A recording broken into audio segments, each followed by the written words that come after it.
Hello, Rajesh ಅವರೇ, police station ಇಂದ ಮಾತಾಡ್ತಿದ್ದೀನಿ.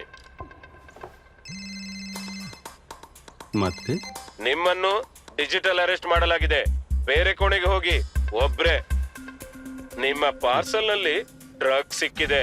ಸಿಕ್ಕಾಕೊಂಡಿದ್ದೀರಿ. 10 ಲಕ್ಷ ಕೊಡಿ, ಬಚಾವ್ ಆಗ್ತೀರಾ. ಸರ್, ಅಷ್ಟೊಂದು ಎಲ್ಲಿಂದ ಕೊಡ್ಲಿ? ಒಂದು ಲಿಂಕ್ ಕಳಿಸಿದೀನಿ, ಈಗಲೇ ಪ್ರೊಸೆಸಿಂಗ್ 2 ಲಕ್ಷ ಕಳಿಸಿ, ಉಳಿದದ್ದು ಆಮೇಲೆ. ಸರ್, 2 ಲಕ್ಷ. ಏನಾಯ್ತಪ್ಪ? ಮಗಳೇ, ಇವರು ಹೇಳ್ತಿದ್ದಾರೆ ನನ್ನ ಪಾರ್ಸೆಲ್ ನಲ್ಲಿ ಡ್ರಗ್ಸ್ ಸಿಕ್ಕಿದೆಯಂತೆ. ಅರೆ, ಕಟ್ ಮಾಡಿದ್ರು. ಪ್ಯಾನಿಕ್ ಆಗ್ಬೇಡಿ ಅಪ್ಪ. ಡಿಜಿಟಲ್ ಅರೆಸ್ಟ್ ಅಂತ ಇರುವುದೇ ಇಲ್ಲ. ಇದೆಲ್ಲ fraud. Fraud? Police, bank, RBI ಇತ್ಯಾದಿ ಹೆಸರಿನಲ್ಲಿ ಬರುವ ಸೈಬರ್ ಅಪರಾಧಿಗಳಿಂದ ಫೋನ್ ಅಥವಾ ವಿಡಿಯೋ ಕರೆಗಳ ಬಗ್ಗೆ ಎಚ್ಚರದಿಂದಿರಿ. ಅವರಿಗೆ ಹಣ ಕಳುಹಿಸಬೇಡಿ ಮತ್ತು ತಕ್ಷಣ ಪೊಲೀಸರಿಗೆ ರಿಪೋರ್ಟ್ ಮಾಡಿ. ನೀವು ಜಾಗರೂಕರಾಗಿರದಿದ್ದರೆ ಹಣ ಕಳ್ಕೊಳ್ತೀರಾ. RBI ಹೇಳುತ್ತೆ, ಜಾಣರಾಗಿರಿ, ಜಾಗರೂಕರಾಗಿರಿ.